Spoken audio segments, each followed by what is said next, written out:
tinfoil hat. Oh, what the you guys even talking about? Global controls will have to be imposed, and a world governing body will be created to enforce them. Welcome to Tinfoil Hat. We go deep, homeboy. Eric, open your mind.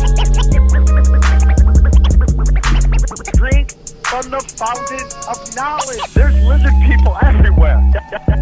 That's some interdimensional shit. Wake up, Aaron. This is only the beginning. Dude, you just blew my mind. Are you ready to get your mind blown? All right, welcome to Tinfoil Hat live from the Wise Wolf Gold and Silver Studios adjacent. Just go to samtripoli.gold, use the promo code TINFOIL, and you too can get in on the Price Smells game for as little as $50 a month. It's quick, easy. Very excited. Big day here at Tinfoil Hat. We have one of the members of Mount Crushmore here. Voted one of the best guests of the first 500 episodes of Tinfoil Hat. We were just talking about hopefully we can get him out there for the big 1,000. To know him as a love and one of the best in the business. Please welcome my good friend and yours, Isaac Weishaupt. How are you, buddy? I'm great. I'm super nervous to be back on here, but I'm live from the Mushroomati Watcher Coffee Studio. So dude, get it in, get it in, dude. I took that from you. I took that from you guys. You have a promo code? You can push a promo no. code. I'm an idiot. I'm a terrible businessman. I can't. I've got no. What do you call it? Fluffed up profit margin, so I can't do the promo codes. But have you seen this big controversy? Not to jump off topic because I know you have something you want to talk about. Have you seen the controversy on Twitter right now about supposedly a bunch of people in the, I don't know if you want to call it truth community, the red pill community, they have a sports betting website that is offshore. And there's no like actual place you can go to file grievance or anything like that. And for some reason, everyone's going nuts on them about having a sports betting website as a sponsor. Do you have any thoughts on that? Oh, I didn't know anything about that. I know that the gambling, anything with like gambling, nicotine, politics, kind of I've heard comments from people because I'll have my dynamic ads placed and sometimes they'll put in ads like that, and I've heard people like, oh, you love Joe Biden. I'm like, whoa, what the hell are you talking about? They're like, well, the ad is playing, you know. But yeah, no, I my sponsorships, I try to keep to the things I know. Like recently, I was trying to recruit some new sponsors, and I bought a bunch. I'm not going to name the name of the company, but I bought a bunch of this company's products. I was excited because I was like, oh, this is going to work. And they tasted like shit. And I was like, man, I'm not doing this. But yeah, Let me ask you something. The sponsor game's hard. If DraftKings came to you and we're like, we would love to sponsor your podcast. You know, I don't know. I'd have to think about it because I've seen some people critiquing Kevin Hart for doing all the commercials for DraftKings, you know, and I get it because like I don't have those issues of gambling or whatever, and some people do. So I don't know. Probably not. I lean towards probably not, but I'm not. That's I don't like judge other people either. I'm like, yeah, I get it. I would do it. What's the issue with the international gaming thing? Because I mean, a lot of reputable establishments are set up overseas because of the stupid ass state to state laws here in this country. Well, that gets into it. If you have an issue with the website itself, I could totally understand that. If you're like, this platform is ran by, they're saying Pakistanis, which for some reason it makes it like darker. I don't know why, but you got a problem with Pakistani gambling websites. Okay, I can understand that. But if, let's say, again, it's DraftKings, what would be the issue there? Well, it's advice and stuff like that. Well, you know, I see these people smoking pot on their websites. And, dude, I'm in recovery. I see people coming in to these meetings with with weed problems, and this weed isn't like your grandpa's weed. It's like it's like crystal meth. Hand to God, it's like they have the same kind of psychosis going on. So I mean, as long as it's not illegal, you know, obviously, someone's answer was, well, we won't have a sponsor on the show. Those days when Joe Rogan was doing Fleshlight, those were wild days back then. But Yeah. I have a lot of people to take care of. It's just interesting to me the way the conspiratorial, the right wing, the red pill community is constantly fighting for mainstream acceptance. And then when they get something like mainstream acceptance, like sponsorship, they get so angry at it, and it drives me nuts. And if you don't want to do it, interesting. You're right, Sam. It's a fascinating history of the whole thing, because we've all been doing this a long time now, and my business model is mostly the show survives on the Patreon supporters, and then I'll sell shirts and sign books and freaking coffee on my website to, that gives me a little tattoo money here and there or whatever.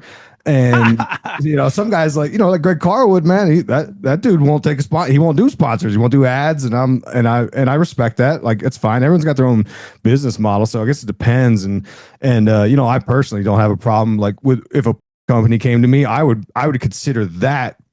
And I guess this is all like perspectives and filters, right? Like, to me, I'm like very pro. I don't have a problem with that. I'm pro strip clubs and all that stuff. But I do recognize that's destructive for some people too. So it is kind of, hypocritical in a way, because I think sometimes with gambling, I that hits me in a different way than does. So I don't know. Maybe it's a little subjective. Yeah, it is. And teach your own. Listen, it's like, I'm 53 years old, dude. Like, the days of doing shit for free, it's like done. It's just like, and like, you work harder when you're rewarded more. And if you're a podcast that reaches a lot of people, and people want to be able to advertise those people, I don't see why you wouldn't take money. I wouldn't take money for your hard work. Like, I know that what was the sponsor that Seven Seas was talking about? Wellness company. Oh yeah. Wellness company. Well, wellness company. Like, it's so funny. He talked about us that day we get an email from them. They're like, "Are you guys listening to us? What the?"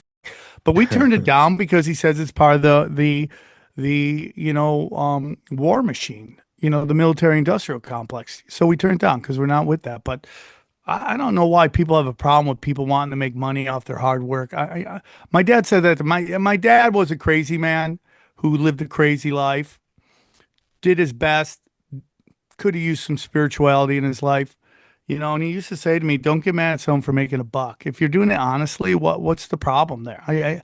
I just wanted to get your take on that, because that is such there's some people just fighting this, especially when we're so shadow banned everywhere. Yeah, like, totally, dude. Yes. It's so hard for me to sell a ticket because no one sees my shit. They don't know. I can't tell you how many times I have fans go, "You were in town?" I'm like, "Yeah, dude. You can't see my shit anywhere because they shadow ban me to the dark realms." I don't know what to do about it, so it's like, I got to make money. I got kids, I got extended family to take care of. What am I going to do?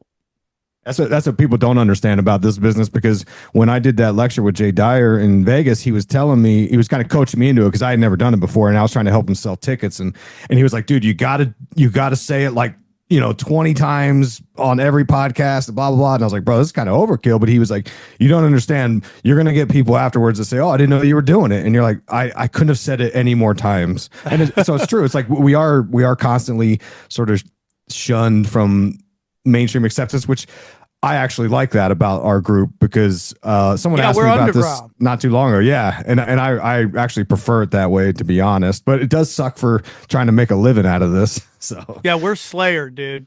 We're Slayer. That's what Eddie Bravo calls us, Slayer. So let's get back to what you wanted to talk about. We were talking a little bit earlier. Very fascinating. Where would you like to start?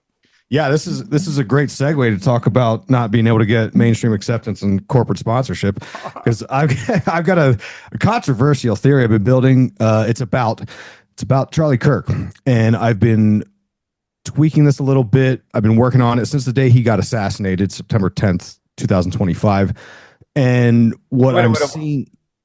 Right off the bat, did you instantly know it was an inside job or something like that, or were you just shocked? No, I was. Why are you jumping shocked like everyone else, dude? man. Let him get into it. Oh my God! No, my bad. I just wanted to know what you thought about it. That's cool. That's cool. You're such an. Let's hear what he has to say before you start asking him questions. I like XG's energy, man. I like it. He's into this too. It's just shitty for a podcast because he has a presentation. Let him present it, then you can ask that question. An off week, guys. Give him a break. It's an off week on the shrooms. So Charlie Kirk gets assassinated on September 10th, and since then, I've been looking at this. I've done a couple shows on my podcast talking about it. But the more I look at it, the more I put some other research I've put together. I see what I see is like this 1,000-year timeline that goes back to Solomon's Temple, Freemasonry, the Knights Templar, the assassination of JFK, and the foundational document upon which my theory that I'm working with here is James Shelby Downard's King Kill 33. And what we're talking about is this mass death ritual of Charlie Kirk and James Shelby Downard. And I'm going to talk about all these things. I'm going to unpack all of this on our show today. But Downard was saying that America is this massive witch's cauldron full of death and rebirth psychodramas. And it's orchestrated by this Freemasonic cryptocracy, aka the Illuminati. And all of the people that all the red pill daddies I've had over the years have talked about the same concept of this inner circle of elites, whether you want to call them the Illuminati or the Freemasons or whatever, right? But it's this general idea of some architects of our reality. And when I look at all these pieces and then I plug it into a lot of my heavy research into the Dark Enlightenment, which is where they want to take us, combined with a bit of this apocalypse end times fantasy that they're trying to bring about, I think it's all connected, and I'll try my best to present that today. The Dark Enlightenment is once again an example of how rich kids always create the dumbest, most dangerous ideas. Yeah. Like it's like communism, Marxism, Dark Enlightenment. It's just like a bunch of rich kids just fantasizing about the ridiculous and trying to impose it on us in our reality, which is kind of what we got into with Amy Belair, which is, God's reality versus this false reality that is being funded by everything, by the Federal Reserve and all that shit. It's like so crazy how dangerous rich kids are. It's just nuts to me. It's a real problem. And, Aleister Crowley, he's a component of all this in a way. Yeah, he was a rich kid. These guys just have too much time on their hand. Like they have too much time on their fucking hands, dude. Yeah. So I'd like to start with the Knights Templar. I'm trying to structure this show. I would say probably the first half is me going through this history of all these pieces and how they fit into Charlie Kirk, which would probably be like the second half or last third or whatever. And for the Knights Templar, we have to go back to the time of the Crusades. And this was a Catholic military order established to help Christians access the Holy Land. And the Knights Templar were headquartered in Jerusalem at the Temple Mount, where Solomon's Temple was at one time. Well, twice, I should say. And the claim is that when the Knights Templar were there, they were digging around underground looking for these lost relics and such, and they found them. And because of that, they grew to have this immense power and this wealth, and they utilized the first banking techniques and made this network all over Europe. So they became super powerful. And this persisted for a couple hundred years, and then they became a threat because they accumulated too much wealth and power. So King Philip issues a decree to have all the Knights Templar arrested on October 13th, 1307. That's Friday the 13th. Oh, shit. Yeah. Yeah, so that's where that's all rooted from. Then Pope Clement V would also be pressured to support the arrest of the Knights Templar. So he issues a papal edict for their arrest on November 22nd. And November 22nd, of course, is a major component to the James Shelby Downard theory, because that's when JFK was assassinated in 1963. So the Knights Templar, they were, they started out very poor, and their flag would, at least as far as the recorded history of this goes, which you guys already know, like we're all very skeptical of recorded history. I mean, who knows what really happened when, but the story is that these guys were really poor, and when their flag would be two dudes sitting on one horse, like they would have to share one horse because they were so poor, right? Two dudes, one horse. It's the early two girls, one cup. And some claim that this was a reference to communism or socialism and sharing of wealth. Bill Cooper talked about this a bunch. And their first name was the Poor Fellow Soldiers of Christ in the Temple of Solomon. Okay. That's a lot. That's a lot. It's too much. They had to cut that down. So the story is that they were poor and they had to survive on donations from charities. And eventually they were able to accumulate their own wealth and start the banking network, right? So part of the story of there's two major ideas of why the Knights Templar had to get taken down. One was that they were a financial threat. Another was that they were doing anti-Christian activities. So the Friday the 13th, when the king ordered their arrest, he charged them with both of those, financial fraud and doing obscene rituals. And these rituals allegedly included various like homosexual activities. They would spit on the cross. They would perform these death and rebirth rituals, which is a major component of what we'll talk about throughout the show today, which, ties us into Freemasons and the Skull and Bones. They all do this kind of stuff. And they worship the head of a goat, which is supposed to be Baphomet. All right. What? Yeah, it's supposed to be Baphomet, and it's supposed to. Some people say it's the actual head of John the Baptist, but the point is that they called this goat head, this Baphomet head, the seat of intellect, which ties into the idea of the Luciferian brain. But the rituals they would do were considered obscene, and they would use a lot of sort of symbolism of death, right? And this goes back to King Solomon, because they're very much tied into the Temple of Solomon. And King Solomon would use rituals of necromancy in order to raise Hiram Abiff from the dead. Hiram Abiff is a name we'll talk about when we get into Freemasonry a little more. He's kind of the founder in this sort of mythologized story about the death and rebirth. It's supposed to be a play on the Egyptian resurrection of Osiris death and rebirth ritual. Just know that like there's all these connections with the Freemasons and King Solomon, the Knights Templar, and so on. So in my research, I've got a book by Dennis Wheatley called The Devil and All His Works. And he talks about how all of these pieces of the puzzle come together. And he says that the Knights Templar were founded through Godfrey Saint Omer, who was a Cathar Gnostic, which was very established organized religion Christian, right? And the Baphomet was actually what inspired the group, because they had learned this from a bunch of Arab mystics called the Assassins, the secret society order in the Middle East. So again, we'll lump another group into this, the Assassins. It's a secret society, and the initiates from all these groups would do the same thing. They would spit and step on the cross. They would renunciate Christ. They would get naked. They would do male orgies and all this stuff. Oh my God. So the all smells. of this, especially back then, like 1200, 1300, brutal. Absolutely. You got to really want it back then.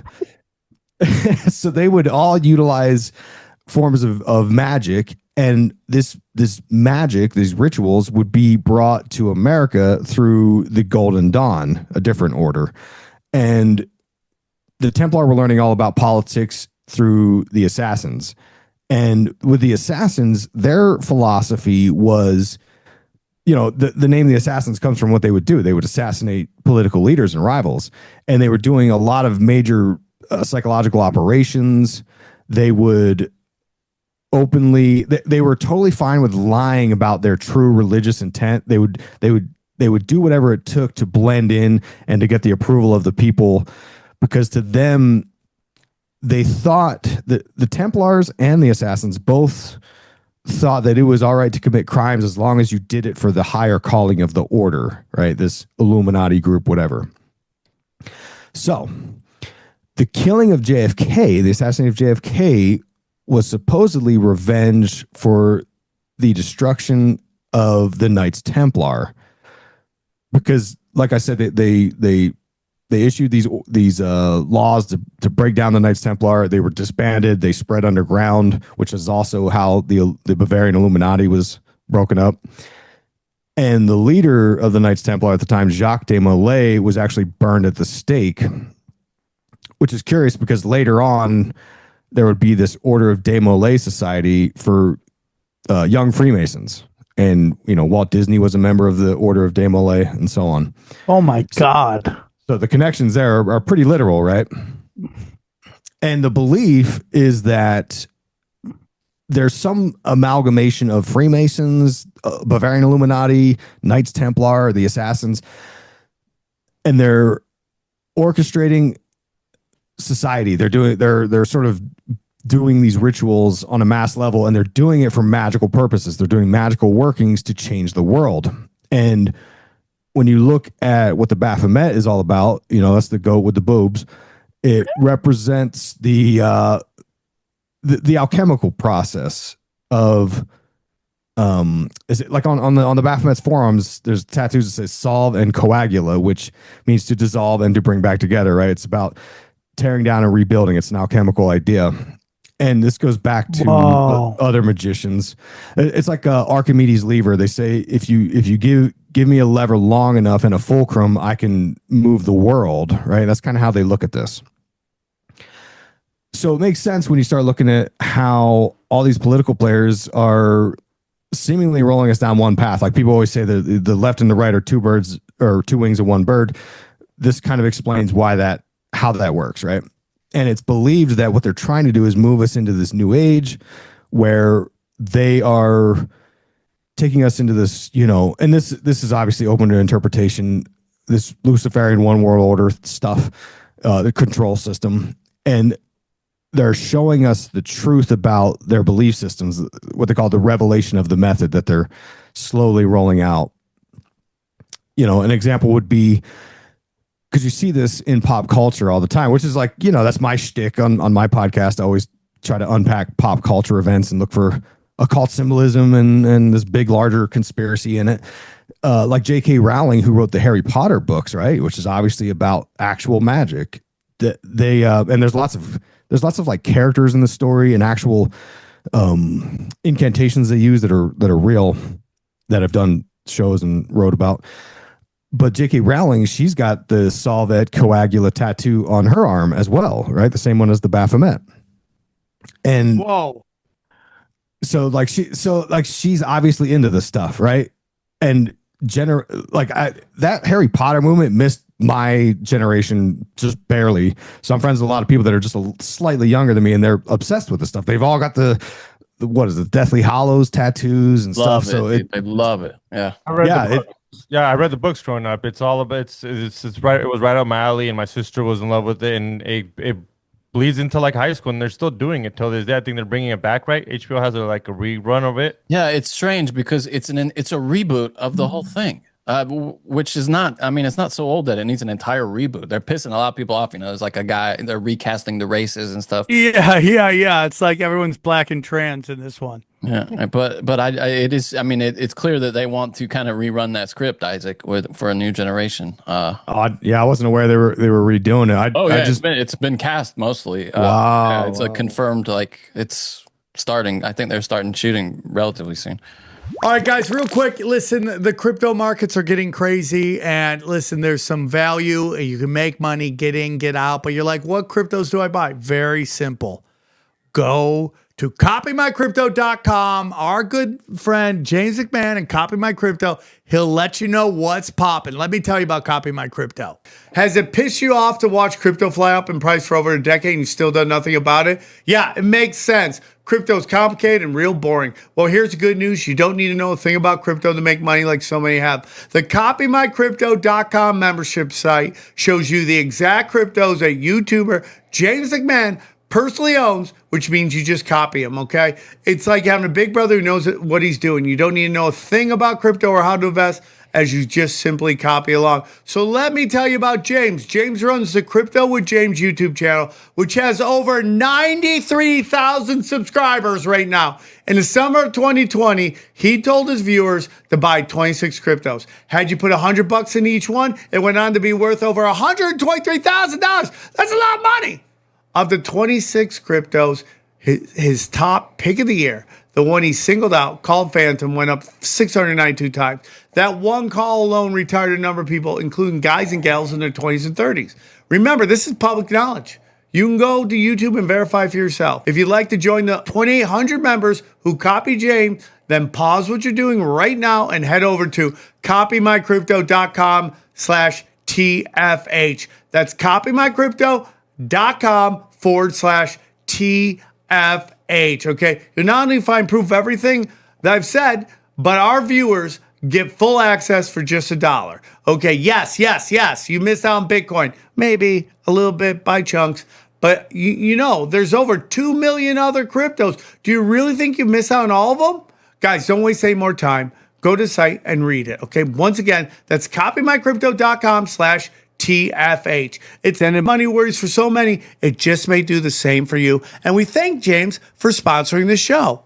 Guys, as you know, society is crumbling. It's going to take men to regulate, and I'm calling for vigilantism, okay? And if you want to be a vigilante, one thing vigilantes have are the best clothes. You got to have action clothes where you can go in and out. Let's say you're at a high-end functional event, a high-function event. You got to go meet, shake hands, kiss babies, and all of a sudden you hear a scream from the alley. You got to run out, and you got to be able to fight, and there's no better street gear for the boardroom, for the dance floor, and for the streets is our friends at True Classic, okay? Regulators, mount up, all right? I'm talking about the best gear out there. I'm talking about pants that look good that you can also kick high to the head, okay? Form-fitting stuff that doesn't let everybody see that you got some cheese or a gut. And guess what? If you got a gut, that's just more power, more twerk for your punch, okay? Don't look at it as a negative. Look at it more power for you to take out crime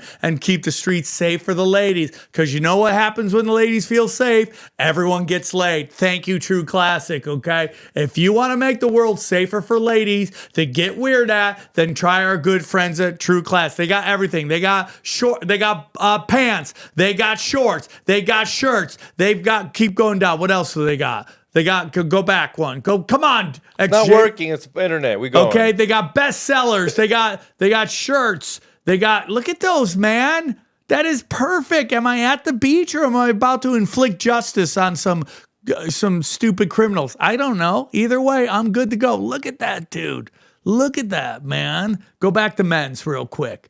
It's absolutely insanity. Long sleeves, short sleeves, flash deals, bestsellers, bottoms, outwear, dress shirts, boxers, and more. Tall, short, you name it. Whatever you look like, you can be a wrecking ball of justice and get all the pussy you want. It's that good. Right, Johnny? Tell us about it. You can find them at Amazon, Target, Costco, and Sam's Club, or head to trueclassic.com/tinfoil to grab the perfect gift for everyone on your list. They've also got just a list of stocking stuffers, which are great. Highly recommend True Classic for Christmas. Ho, ho, ho, eat my fist. Yeah, and that's where, you know, and I get in trouble a lot because when I start talking like this, I start pulling in a lot of the hardcore like evangelical Christian fan base, and then they get to know me and find out I'm a degenerate, and then they get mad at me, and I'm like, well, welcome to my world. Yeah, because the evangelicals I know are really out on the whole Harry Potter thing, big time. They've been debating against that for a while. Yeah, and I'm a Greek Orthodox, and my priest. Well, we had a couple priests, and the one he was a little bit more monastic than the other. He also was very anti Harry Potter and Da Vinci Code, which I read Da Vinci Code still, like, you know, and with the Orthodox Church, it's very. I think people get a weird idea about church and Christianity in general, and they think it's like this hard, fast rule. Like, my priest didn't sit down and say, whatever you do, you're not going to read this Da Vinci Code book. He just was like, it's dangerous for your soul. Like, do what you will, right? And be careful. Listen, I think it's the right way. They were right about so much stuff. right? Like they about all this stuff in music, all this stuff in modern art, culture. They were totally right. It was presented at the wrong time. And then after like 2 decades of seeing all this evidence, people are like, oh yeah, they're totally doing all that. And this is an introduction to this anti-nature, anti-God movement. Well, I mean, yeah, I mean, I believe it's anti-God, but maybe they don't see it that way. They see it as Baphomet is, I don't know what they believe, but it's just it's happening, and and church is now seeing a resurgence of people going back to it because they did the anti-nature movement, and it has been disastrous for everybody. So now they all want to go back to what it was. And again, it's kind of like every generation zigs and zags, right? Yeah, totally. So one people are like, I hate church. And then the next generation, like, I'm going back. I don't want to have kids. The next generations, I'm totally going to have kids. It's just the way it goes. Every generation hates the generation before it. They think they're dumb and old. So they want to go the exact opposite way.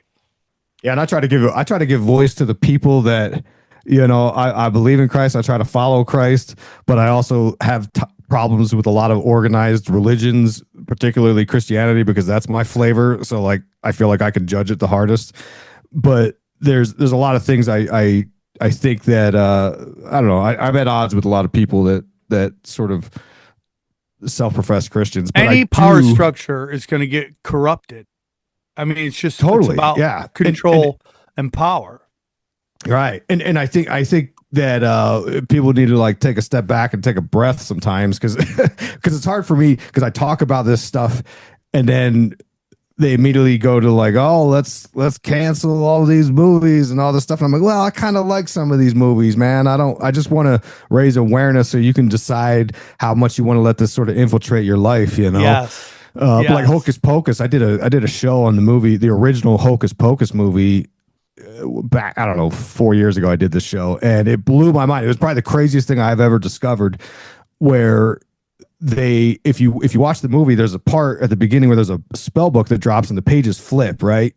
And if you freeze frame it, you can catch the Latin incantation. And I Googled that. I was able to track it down. I found it in this book called The Complete Book of Spells, Ceremonies, and Magic.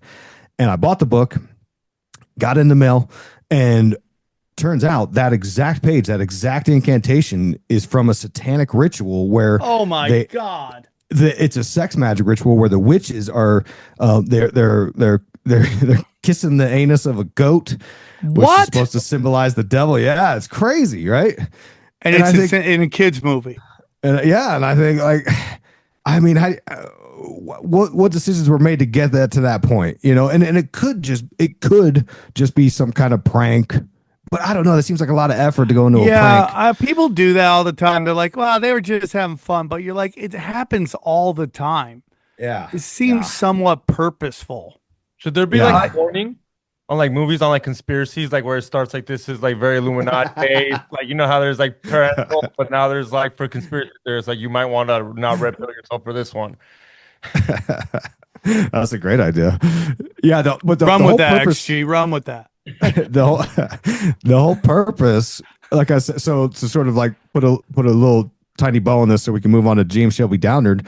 The whole purpose of this is revelation of the method. It's saying it's showing us the tactics they're using to build this enslavement system so that we ultimately accept it. They want us conditioned to see these things that are, evil, violence, so that we ultimately end up accepting blood sacrifices to these like pagan alien gods, because that's where they want to take us to, is back to the ancient religion, which we've moved on from, but they still practice these sort of things, these blood sacrifices, like, at the top of the Chichen Itza temple where they're pulling out people's hearts and stuff like that. That's kind of the idea. I mean, it might be a little sensational, but all these groups, what I'm laying the foundation for is that there's this sort of control system.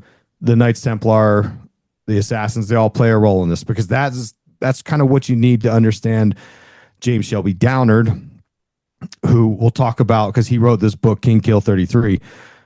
Downard he was kind of the original. He was kind of the original symbolism conspiracy guy. If there was a Super Bowl halftime show, he would have been the guy to unpack and decode the thing, right? And he popularized synchromysticism, this idea of like meaningful coincidences that happen, and symbolism and synchronicities kind of all tied together. And I don't know that he was the first to talk about an Illuminati type control group, but he was one of the early people. And so he wrote up King Kill 33 with Michael Hoffman, which I think you guys had Michael Hoffman on this year, I think. Yeah, it was great. Oh, that dude's phenomenal. But yeah, he was buddies with Downard, and I've read one of his books. I bought Twilight Language. I got to read that one, and I'd love to interview him too, because he obviously is sort of steeped in the same ideas.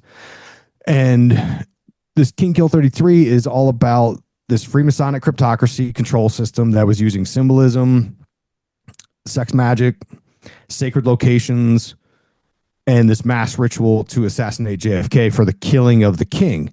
And he describes it as the purpose for that was to control the dreaming mind, right? Ooh. And he's talking about alchemy, talking about changing all of humanity. And we experienced this in our way, right? In our generation, we had 9/11, we had the pandemic, and these were all sparking massive changes towards the control system. They all made sure to take these events and traumatize us and get us closer to a control system or a surveillance state, right?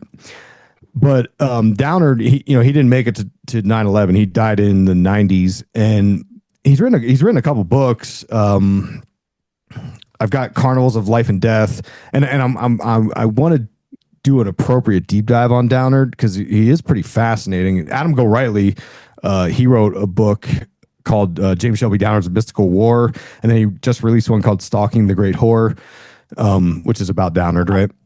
But yeah, Downard was like kind of nutty, right? He claims in Carnivals of Life and Death, his life story involves being born into this weird Freemasonic family, and they were doing all this ritual magic stuff, and he claims that he was being abused. He was part of this ritual abuse network, and he was MK Ultra basically. So he, again, one of the first figures ever to publicly talk about this kind of thing, because there's a lot of people today that talk about being victims of satanic ritual abuse and MK Ultra and all this stuff. And I don't know if they're telling the truth or not. How can I tell? But he was one of the first to actually claim that he was born into that sort of thing. It's crazy. Hold on one second. I have to go get new headphones real quick. My things are glitching out. I'll be right back.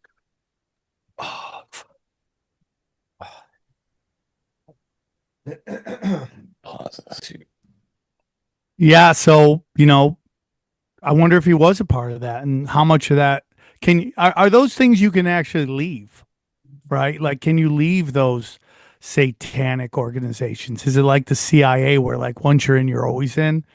I think for a guy like him, back in when he was talking about all this stuff through like the 70s, 80s, 90s, right? And especially back then, I don't think they had to worry about that kind of stuff. I think they thought, yeah, tell your crazy story. Let's see who believes you, right? Yeah, that's true. How did they even get the word out? How did people find out about them? Through just books? I guess. Yeah, and that's the interesting part. And that's what I'd like to talk to Michael Hoffman about, because I don't know how that worked back then, because we faced a certain amount of censorship, but we're still able to have a presence online, but they just kind of suppressed the algorithm for us. But people like that, I have no idea how it worked, right? That's like trying to explain to a kid today about landline phones back in the day. They probably think like, how did you guys like find each other and plan things, right? It seems bizarre now. But yeah, he writes this. Probably public access television and stuff like that. They put out a book and just go on all these shows. It's like, it's crazy. And I lived through that stuff, and it's just crazy to me. Like, yeah. Like getting directions now, when you think about when someone would give you directions and they would just be like, go over here, go over here, go over here, go over here. And you just trusted them that they told you the truth, and you would just go that way. And you were like, I hope I get there. Now it's like, I mean, dude, you just use your GPS. It's so much easier. But back then, it was, how did we get anywhere? Dude, it was great. Maps? Back in '99, I joined the military and I got stationed. I lived, I'm from PA originally, from Southeast PA, and I got stationed in Utah, and I had to drive my car. And this is before GPS on a phone, and I remember I printed out the instructions. It was like this packet of paper from MapQuest or some shit. And I printed it out, and I was such an idiot. I had no clue what I was doing. I drove through PA and all these weird little back roads and shit I swear it took me 10 hours to get out of PA when, like, now that I'm older, I'm like, oh, I should have just taken the turnpike. It would have gotten me right through, but I told it I didn't want to pay any tolls, Anyway, yeah, it's a different world, right? Anyway, Totally different world. So Downard writes this essay called King Kill 33. It's kind of like a short book, and it's super dense. It's a challenging read for sure. And It's a challenging read. yeah, you know what I'm talking about. Yeah, I think I got it right here. Hold on.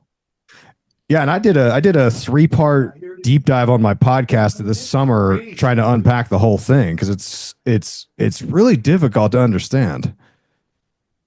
This is it. Wow.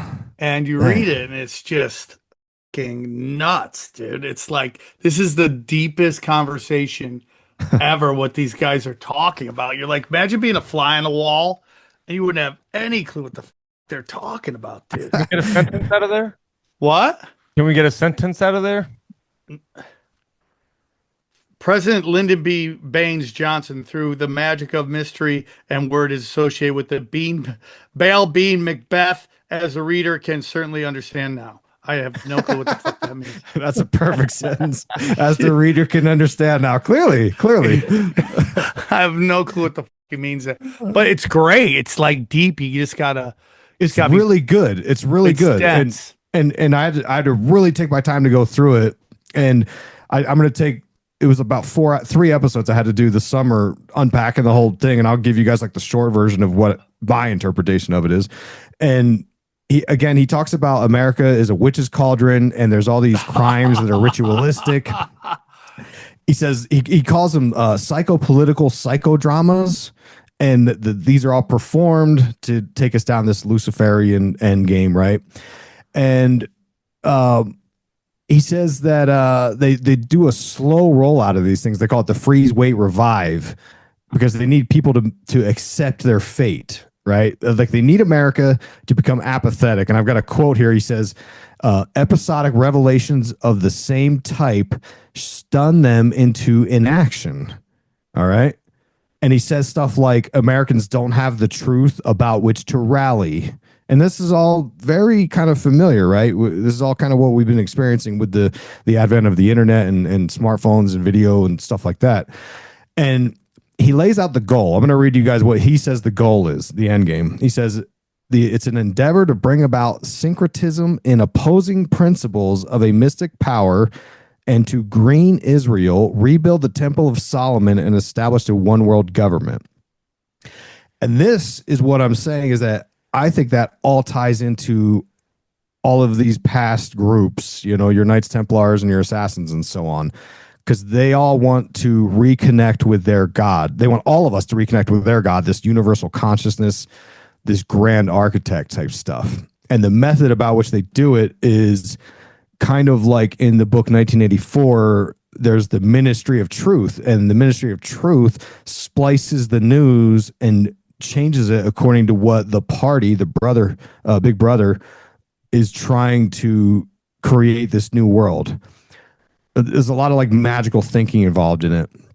I said this on Rogan that the old gods want to come out and play. They've been sneaking in clues about them forever in all the art, all that stuff, but they're tired of sitting in the background. They want to come out and they want to be playing, they want to be worshipped. Yeah. And I think that's what we're starting to see, the pushing out and the stepping out into the open of this old God's worship. Right. And that ties into some of those things with AI and the dark enlightenment and so on. And how much time do we got left? I'll have to kind of like keep a pace on my notes here because we have about 50 minutes. Okay. All right.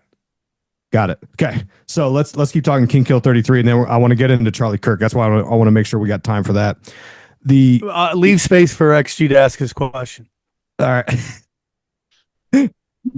So Downard thinks that all of these crimes, like the JFK assassination, massive events like that, aka Charlie Kirk, these are ritual crimes, and these are all done for this grand architect, and these are rituals that this god of theirs wants them to do to push us into this new age. And they say that the way they do it, because Downard was saying, and he unpacks all of the JFK assassination in his book about how they used all these things to make that happen, and we're not going to go through the details of that, but the Freemasons, that he refers to them as the Freemasons, the cryptocracy. He says they use the science of symbolism and gematria with Kabbalah and mystical toponymy, which is this witchcraft geography he describes, and the Twilight language. And all of these things are used to speak to the subconscious of the masses and imprint the mind. Now, what's interesting to me is that I'm prepping an MK Ultra deep dive, and if you read Poisoner in Chief about Sidney Gottlieb, they talk about the ideas that MK Ultra used called psychic driving, and it sounded very similar to me. They would put people into suggestive states, and however they would do that, and they would repeat messages to them or symbols in order to brainwash them or create these alter identities and stuff like that. It sounded very similar to me. Like basically it's communication with the subconscious. And mystical toponymy is a big part of it for James Shelby Downard, which I'm also going to use to talk about Charlie Kirk. For Downard, he said that he tracks us through the Jornada del Muerto, which is the journey of the dead man. And the Jornada del Muerto starts at a sacrificial altar to the devil at Teotihuacan, at this temple site, that he says in Mexican mythology, it's actually the devil, but they call it a bat god. And it takes you through El Camino del Diablo, which is the devil's highway. And it takes you through El Paso to this Kern's place. Peter Kern was this guy who built this structure. It's not there anymore, but you can see like a monument for it. And they called it the Gate of Death or the Gate of 1,000 Doors. What? It's the craziest thing. Yeah, the story is supposedly that Peter Kern built this thing, and he's got a lot of weird symbolism in it. And when he was done with it, supposedly he had himself ritually sacrificed at the gate. What? It's crazy stuff. I mean, if you look on Google and look around, you don't really see that version of events, but Downard says all this stuff, and I give him the benefit of the doubt in a way, because I think, man, I feel like our reality is so filtered. Who knows what's real, That is so crazy to sacrifice yourself. I have a lot of respect for that. Instead of sacrifice, I'll do it. I'll step up. Yeah, at least he didn't pull any like innocent people into it, I guess, right? Like, sacrifice me. I'm garbage. Let's go. But this is where the 33 comes in, because he's referring to the 33rd degree parallel, because it runs through through Kern Place, the Jornada del Muerto, Roswell, which he didn't know about at the time. Roswell, the Trinity site, which he does talk about in the book a bunch, and Dealey Plaza, where they got JFK. Now, part of the ritual is this alchemical process he refers to as the sacred marriage. It's the Hieros Gamos. And it's the idea that and this is what the cryptocracy operates on. It's this idea that reality is formed through dual cosmic reality principles of masculine and feminine. And this is kind of what if you get into Kenneth Grant and like Peter Levenda's books about Kenneth Grant stuff, he'll talk a lot about Tantra and sex magic, and the Tantrics believed in this locking of Shiva and Shakti being what holds reality together. So anyway, this cryptocracy, they think that if you can break apart the masculine and feminine, you can liberate this primordial energy, which is in alchemy, the prima materia, so that you can rebuild the world as you desire, which is what the whole idea of the Trinity site was. It was to split the atom, right? You're trying to liberate this primordial energy. At least that's what Downard was really obsessed with, right? And in the king killing ritual, they symbolize it with a serpent crucified on the Tau cross, which is again a representative of male and female union. But another symbol is the Egyptian Trinity, and I know this is probably like fire hose of information. I love it, dude. I'll listen to all of it. Okay, all right. It'll make more sense I'm when we down get to with Charlie all of it. Kirk. All right, Makes sense. in the Egyptian Trinity is Osiris, Isis, and Horus, the father, the mother, and the child, and this was embodied with symbolism going back through Pythagoras and Euclid with the right triangle, right? And then, a squared plus b squared equals c squared. But it's also utilized in what they call the 47th problem of Euclid, which if you like Google that, you'll see the symbolism of the 47th problem of Euclid, and that's what you'll see all over Freemasonry. Now, something else to throw out there: Trump is president 47. Is that related? It could be because of this Charlie Kirk thing happening at the same time.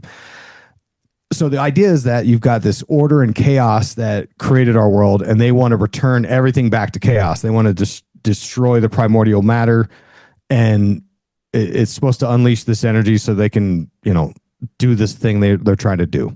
More butt stuff. Exactly. That's what they're trying to sneak in there. and so when we get to JFK, he talks about how the killing of JFK was done as a symbolic reenactment of the murder of Hiram Abiff by the three assassins. That's another thing with the threes he's always talking about in that book. And Downard says that the killing of the king has to be done in correspondence with these ancient fertility rites. It has to be three assassins, and it has to be a murder that won't be solved, and it has to have this brotherhood in on it with their vow of silence. Okay. And when you think about the Charlie Kirk thing, the guy that because I look, without getting political here, if you look at all the information being released about this Tyler Robinson guy, the suspect, like the stuff ain't adding up. Like he has like 3 costume changes, and no one knows if he was a lefty or a righty, and there's a lot of weird things, and his trans friend or roommate or whatever has been missing. There's a lot of weird things is what I'm saying. And I don't know if this murder is going to be solved appropriately or not, but his name Tyler is important because in Freemasonry, the guardian of the secrets, the guardian posted at the doors, goes by the title of Tyler. All right. And Tracy Twyman, dude. She's passed away, right? Occult researcher.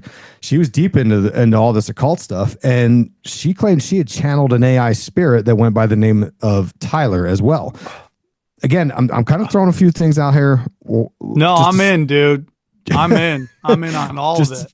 Try to come back through with it, right?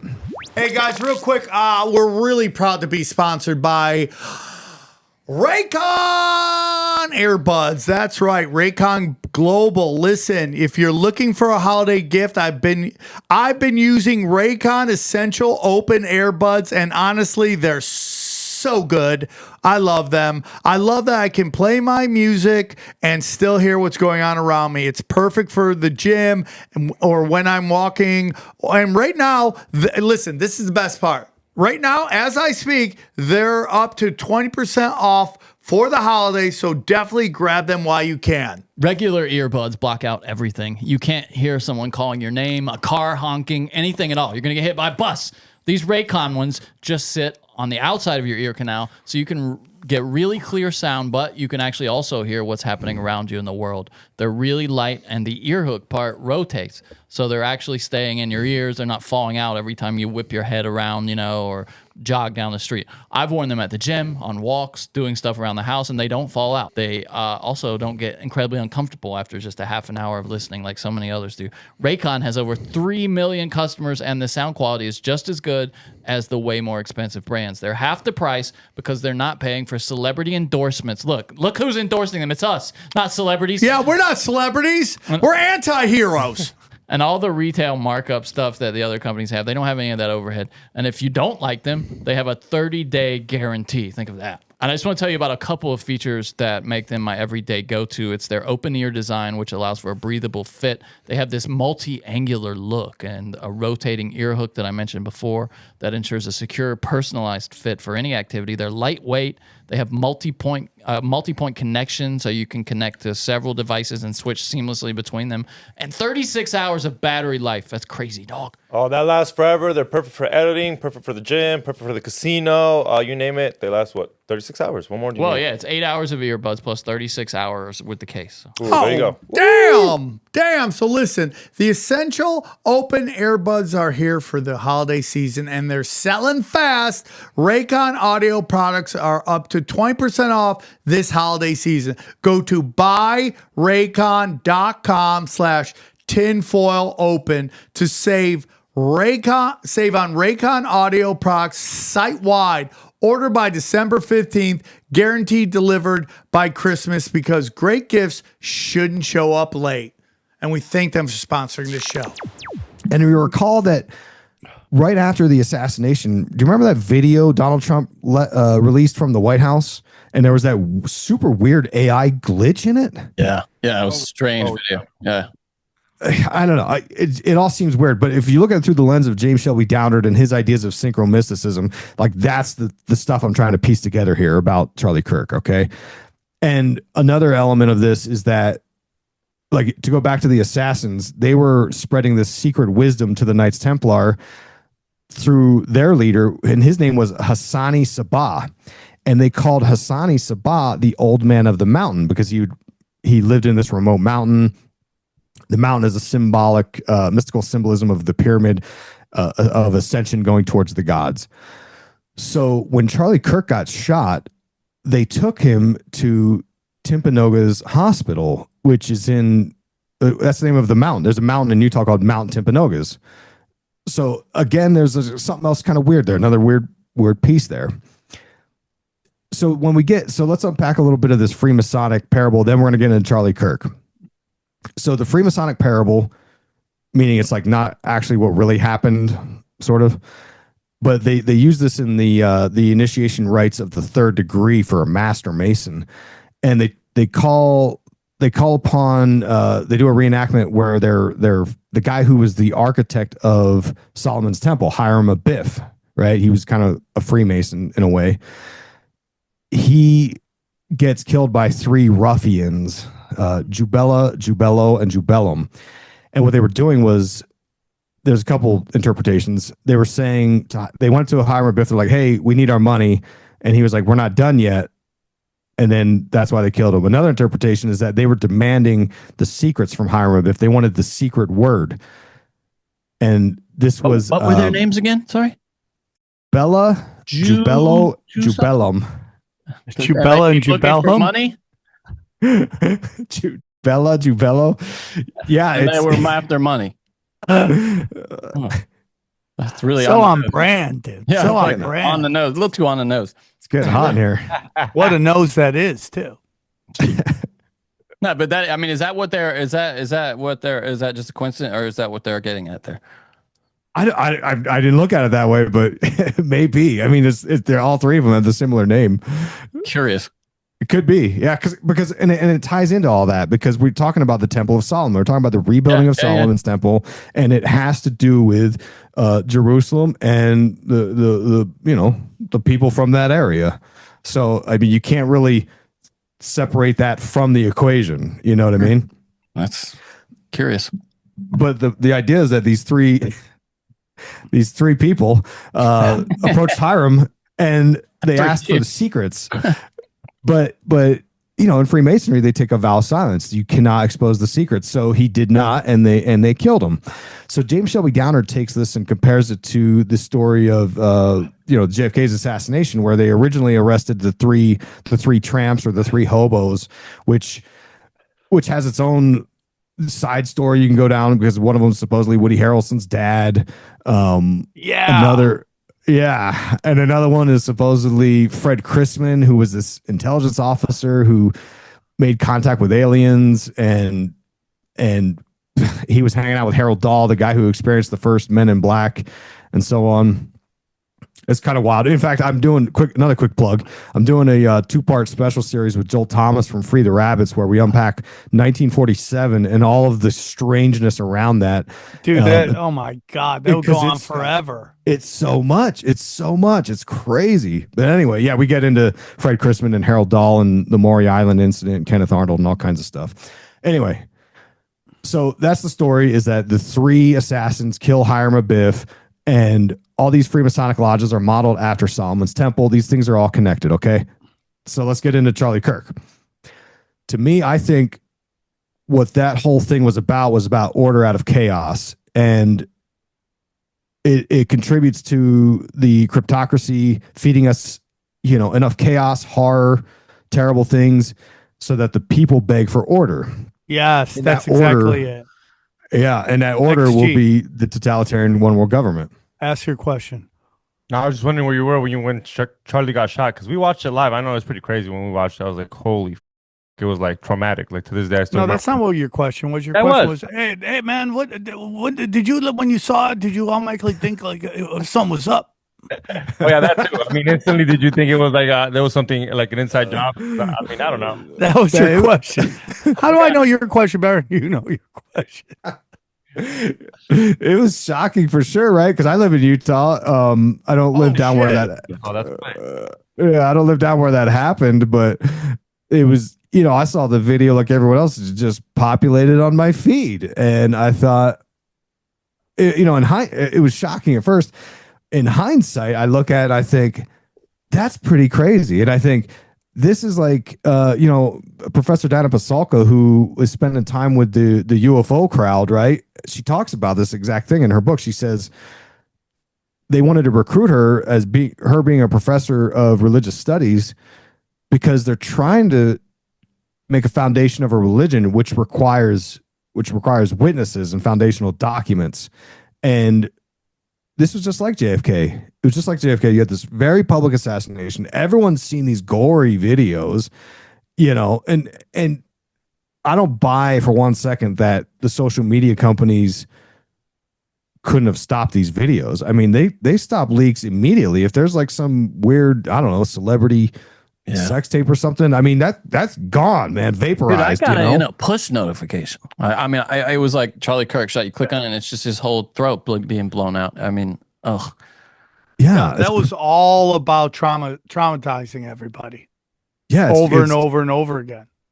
It's too much. And I remember I grew up watching a lot of horror movies with my old man, and I remember renting the Faces of Death movies in the 90s. Yeah, and like, dude, those scenes are burned into my brain, and I don't want them. I'm like, I don't want to see that, man. When the guy will accidentally parachuted into an alligator pit. I don't remember that one.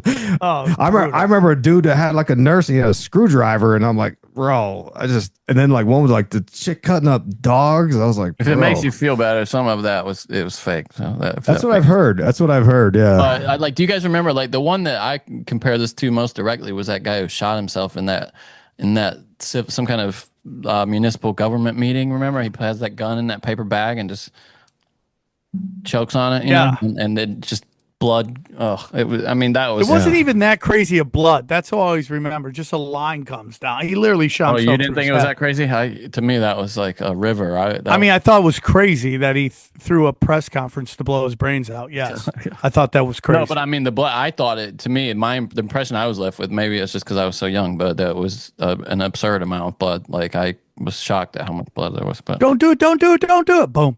Yeah. Yeah. See, everyone, it's like seared in your memory, right? Yeah, we all got it. Yeah, so like that was and the timing of it, the date, because in Downard's King Kill 33, he unpacks everything that could be involved in that JFK assassination with like location, dates, and all that stuff, right? Well, obviously this happened right the day before 9/11, which was another one of these main traumatizing events. And it was the day that the Epstein files were being voted on for release, and the Senate Republicans voted against releasing them that day, which automatically made the story go to the very bottom, right? Like everyone talked about Charlie Kirk for 2 weeks with nothing else going on. And then there was another, what else was weird? There was I'm going to talk about the Freemason connections because that's a huge part of this, but there was something else weird about it with the kid who he asked the last question to Charlie, and it turns out his dad is allegedly a producer for the Jimmy Kimmel show, which then Jimmy Kimmel got canceled. Like, it's just, there's so much weird things going on here. Or how about that kid practicing his reactions? Yeah, what was that about? That's just, I mean, there's so many unexplained. It's basically 9/11 in that there's so many layers to it. It's meant to muddy up the investigation or people's search for the truth. Like, there's so many layers. I mean, every day there was like, look at this gun over here. Here's a gun over here. Here's a gun over here. Here's a gun over here. Here's a gun. And it's done on purpose. So you're like, who knows who did it, dude? It just seemed like there was a flood of information those first few days, and then it just absolutely nothing. They arrested this Tyler guy, and then that was it. Not another word spoken. Anyway, so Tyler stuff is really weird too. There's no video of his arrest. No one's actually seen him. He only appears in like weird stills. I mean, it's just, I think he's a patsy. I don't think he did it. That's my gut feeling on it too. Is he even real? I heard the theory he's not even real because no one's even. It's definitely possible. Like all he does is sit in a video. He just sits there. Look at the AI that we're using now on these apps. How like realistic that shit looks. Imagine what the government has. Yeah. It's pretty wild. So the event happened in Utah, right? Which Utah is known for the LDS Mormons, right? Yep. And the LDS are, Joseph Smith, the founder of it, was a Freemason, and he based a lot of their rituals and symbolism on Freemason concepts. So immediately that's where my mind goes, is like to look into all that stuff, right? And the theories, some theories, some ideas that we could talk about, like what if Charlie Kirk violated some kind of vow of silence? Like, he obviously got close enough to the power structures that he was giving a massive platform. You guys know how hard it is to like get popping online and get an audience. Like, it's not easy. So I believe that people that get to his level, someone's got to be the gatekeeper to let you through. And it seems that maybe he wasn't towing the line. Maybe he was going to reveal a secret. Who knows? There's lots of theories people can, figure out. But they hate when they blow you up and you try to go off reservation. And like, It's so crazy that this Charlie Kirk thing is such a big moment for everybody. But these rappers get assassinated left and right, like left and right, dude. And they're always about to go off, do their own thing, or they're about to change their message or any of that shit. That's when it always pops off.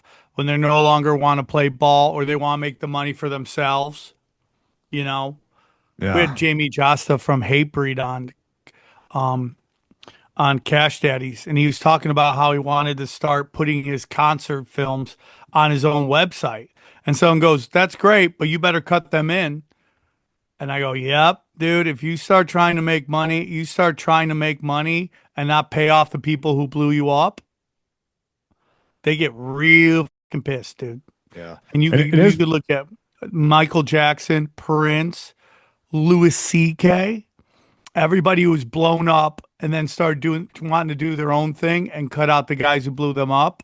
Like Louis C.K. was putting out his own specials on his website, putting out sitcoms on his website, and they're like, nope, bang. And they blew up something that it's not right, but it's also not the craziest thing in the world. You know, you ask chicks if you can jerk off in front of them. They're like, yeah, jerk off. And then you jerk off in front of them. They're like, oh my God, you're jerking off from me. It's like, you know, it's not right. I'm not saying it's right, but is it worth getting excommunicated from everything? It's just crazy. Yeah.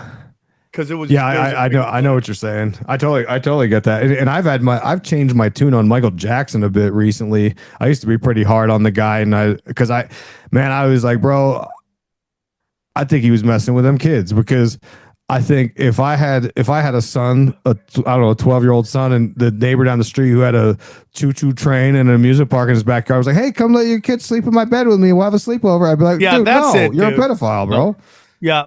I mean, dude, if you're sleeping in bed with kids, come on, dude. But I just don't know what to think of the whole thing, because like he obviously was through some serious traumas, and then he was messing with the label and saying stuff about some of the groups of the things that we've been talking about here. And I think, man, maybe he did get taken out. Maybe he was. I think things can be true. Yeah. There we go. Jinx. Yeah. If you look at Deshaun Watson with the Houston Texans and the Cleveland Browns, you know, it's like he tried to leave, right? He tried to leave the Houston Texans, who were helping him get women to sign NDAs to give him handies. So when he left, they're like, nah. When he's like, I want to leave, they're like, you're not leaving. He's like, yeah, I'm leaving. Nope, you're not leaving. And then bang, the scandal happens. And he never recovers from it. Yeah. So both can be true. He could be trying to get away and also not be a good person. I just find it hard to believe that a guy who lets children sleep in his bed, you know, occasionally your kid wants to crawl in the bed with you because they're scared or they're cold or whatever. Yeah, sleep in the bed. It's fine. Your kid. Yeah. Yeah, exactly. Yeah. But it's like some rando person's kid sleep in my bed with me. You're like, out of here. And you said, I mean, you have the Tiger Beat argument too, which I think is as compelling as anything, right? It's like, yeah, I know somebody. She's in the other room. I don't want to say her name, but Dana used to work with Michael Jackson, and she did his video. I'm in a Michael Jackson video. Oh, that's right. I forgot about video. that. Yeah. So she's cleaning up his green room, and there's Tiger Beat magazine everywhere. Oh, that is for everybody who doesn't know, for all the youngins out there. Well, Tiger Beat magazine was this illusion that they told us where young girls want to see young boys dress up like, you know, like they were in photo shoots. And you're like, oh, what young girl wants this? Oh, yeah, I know which one. Pedophiles. Oh, terrible. Tiger Beat magazine was totally a pedo fucking. I never even thought about that. Oh, that's terrible. Right? Well, crazy.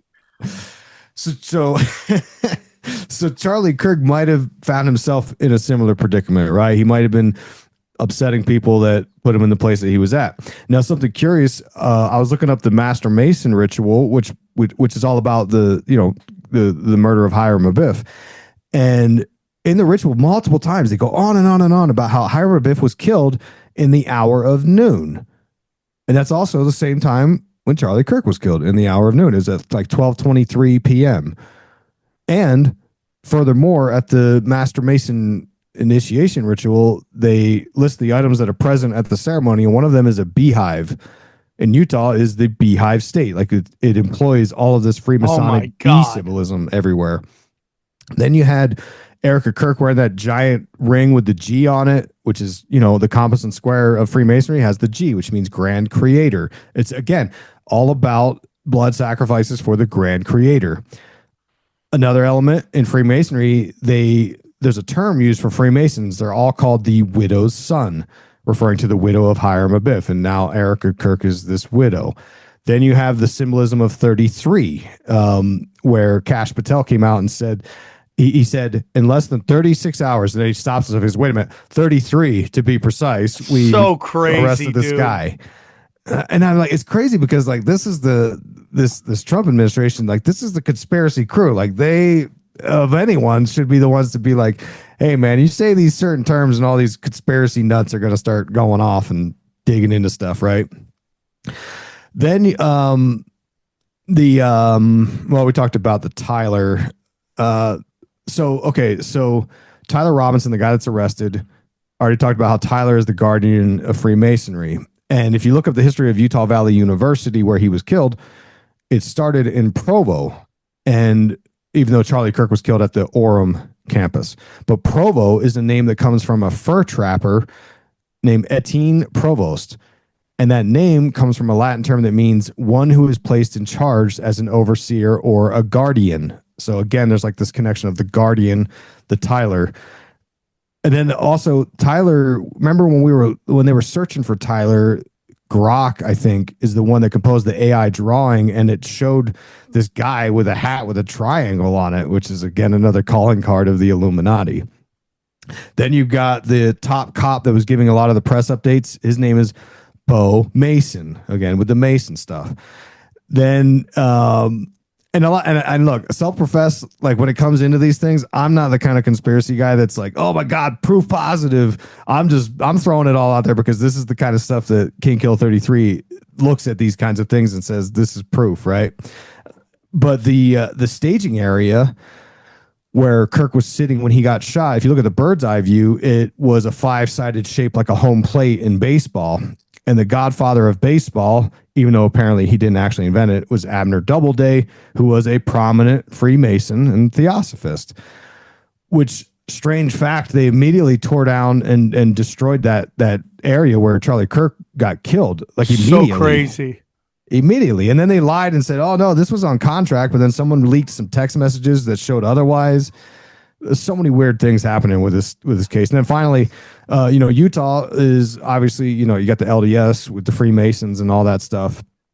We have a lot of strange connections to intel here, intelligence agencies. We've got the Bumble Hive where the NSA stores all of the data that they're scraping from all of our accounts, violating all of our Fourth Amendment rights. Then you've got the Mormons. They take their own vow of silence. They also do the Freemasonic secret handshakes, secret names.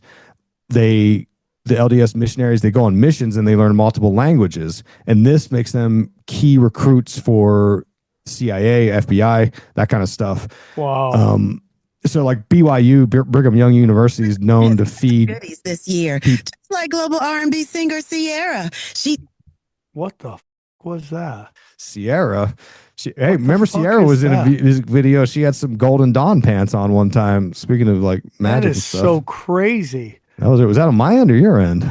It's got to be on not XG's end, Johnny. I'm muted, so couldn't have been me. Okay. She was looked awfully nervous. She looks awfully nervous. As the on World Star Hip Hop, just fucking getting the real news. So in conclusion, Utah, we've got lots of this Freemasonry symbolism, including the bee, right? The bee is a symbol of magic, ties into Freemasonry and so on. Well, we also have to talk about Solomon's Temple because that's connected here as well, because Provo is what they call Zion Corridor. And there's in Utah, there's all kinds of weird names like Zion and New Jerusalem. The Utah Zion National Park is probably the most famous. And the Mormons, they use that term Zion because it's literally associated with this end times eschatology stuff that they believe in. Again, dealing with the rebuilding of the Temple of Solomon. And there's a New Jerusalem they want to build in Missouri because they think that's where the Garden of Eden was. It gets kind of wacky, right?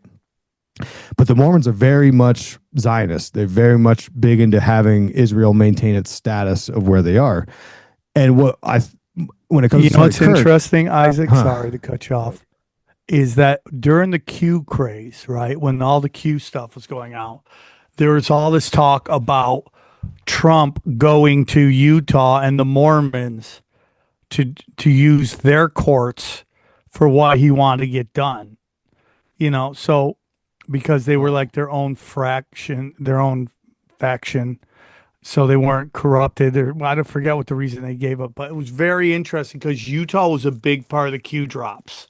And now you get into Freemasonry and you get into Israel, and the whole notion that Q was somehow connected to Israel is very interesting to me. Oh yeah. Yeah, it seems that way.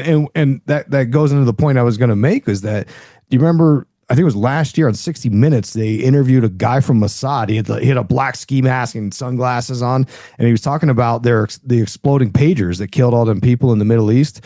And he said something to the effect of how, the whole world's a stage and we're the ones writing the play. And Crazy. and it's pretty crazy. Like he said that out loud on TV, and I was like, yo, they're like telling everybody the truth. Then there's theories that Charlie Kirk's microphone that he had on his shirt was actually like an exploding pager, which kind of makes sense because it jumps really far. I don't know, man. The whole thing is strange. But here's what's weird. Here's where I want to take this with the whole that element of this story. Charlie Kirk's father was an architect, you know, kind of like Hiram Abiff. He was a Mason builder type, or Tubal Cain. And his father was the architect of Trump Tower. Oh, right? yeah, dude. The one that Trump lives in. Trump lives on the 66th floor, and there's in there he's got the artwork of Apollo, or Abaddon, the God King Destroyer, who Plato said Abaddon can only be appeased through blood sacrifices. And if you look at the tower that Charlie Kirk's dad built, it has from a bird's eye view, you can see an inverted pyramid, and there's 6 trees on each side of that pyramid, you know, so 666. And then you have the tower itself. There's actually 7 uprights, like obelisks or phalluses. And that could tie into this whole weird 6'7" thing that all these kids are saying 6'7" constantly, right? And I did a whole show on 6'7" and how it goes back to this Philly rapper who's doing Santeria, which is all about blood sacrifices to the pagan gods again. It's so crazy. It's everywhere. Yeah.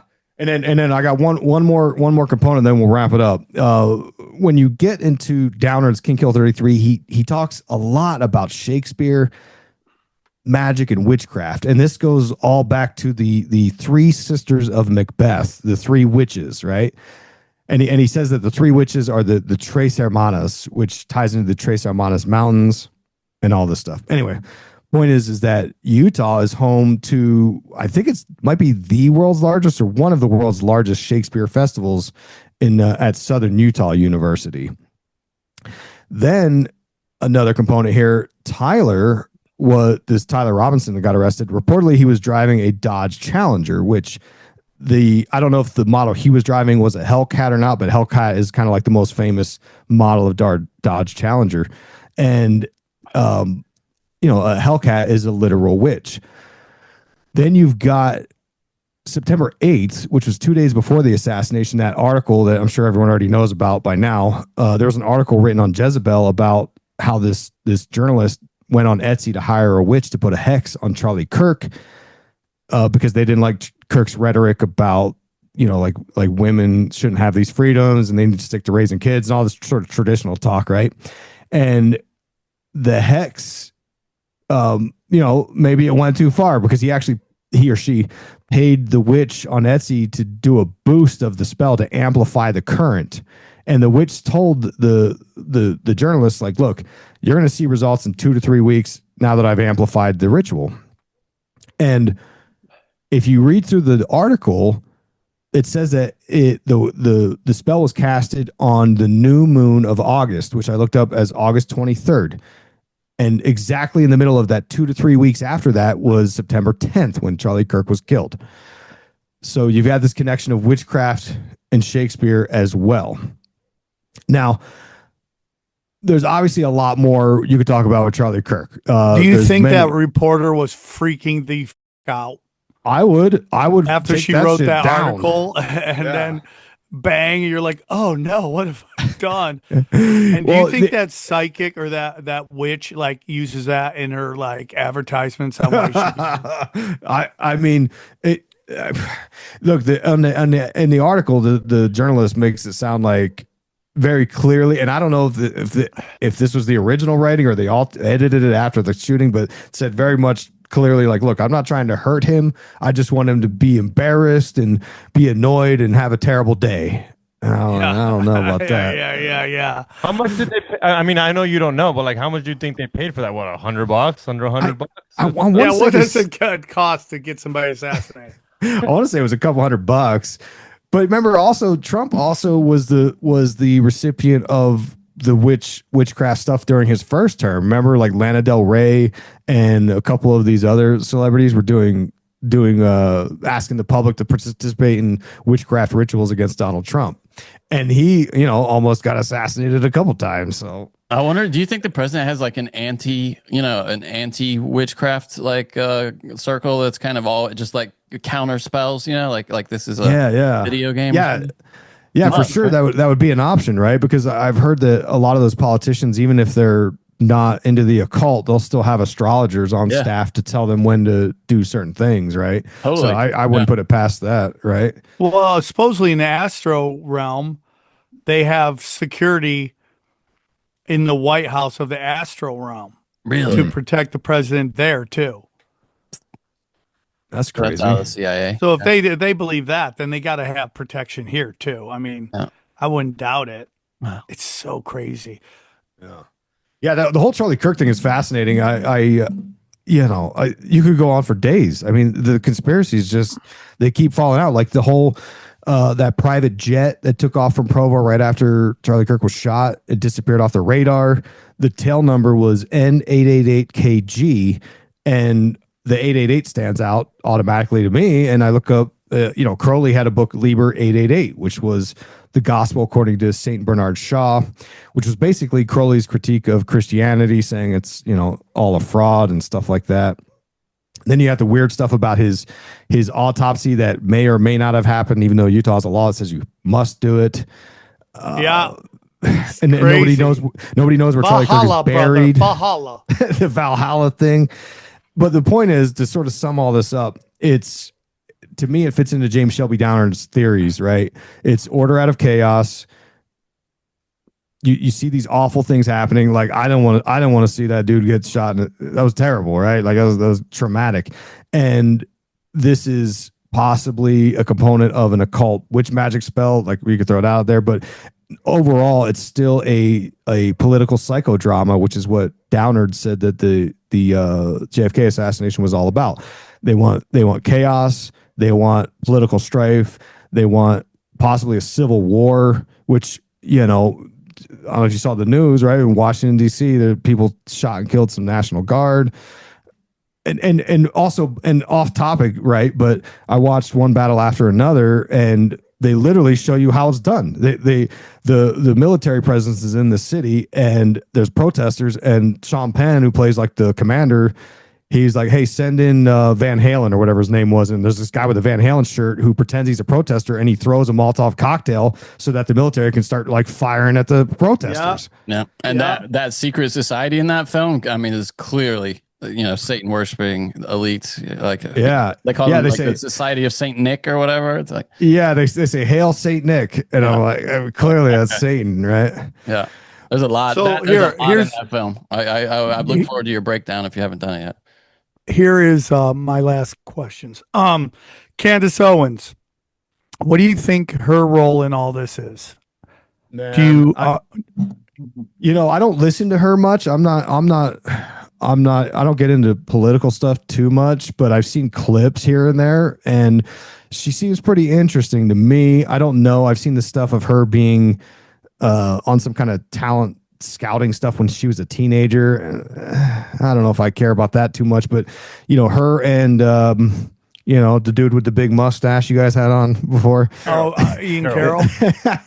they've been talking about this, like they've been going hard in the paint on this, and all the stuff they talk about takes you very much into the heart of the stuff that I'm talking about. It goes to the Holy Land and this Temple of Solomon stuff, and sort of stoking this end times fantasy. So I don't know if I question everybody that's at the level of a Candace Owens or a Tucker Carlson, and with both of them, I hear stuff they say that I like. I hear stuff that they say that I don't like. So it's kind of hard to get a grip on what I should believe or take into it. And ultimately, I find myself, when I started this journey in 2011 of trying to understand all this stuff, I was consuming content from a lot of sources, and I found myself trying to stay offline and reading more into the books and the stuff, especially like the older, the better for me. Cause then I'm like, okay, these guys were doing, like Downard was doing this before there was any money, any publicity, any clout, any fame. Like this dude was doing it strictly for vibes, man. So I think to me that goes a long way. And I don't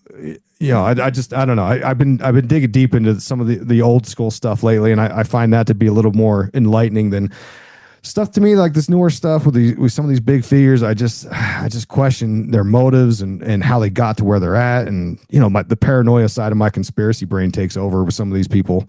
And that's not to say I discount them or I think they're liars or nothing like that. It has nothing to do with that. It's more of a for me, finding my truth in things. I try not to lean too heavy into some of the things they say. Final question. Do you think all these lower G gods are fallen angels? Oh yeah, for sure. I'm all in on this this stuff that what we're witnessing with the UAP disclosure stuff, with AI. It all ties back to Book of Enoch and the Watchers and all that stuff.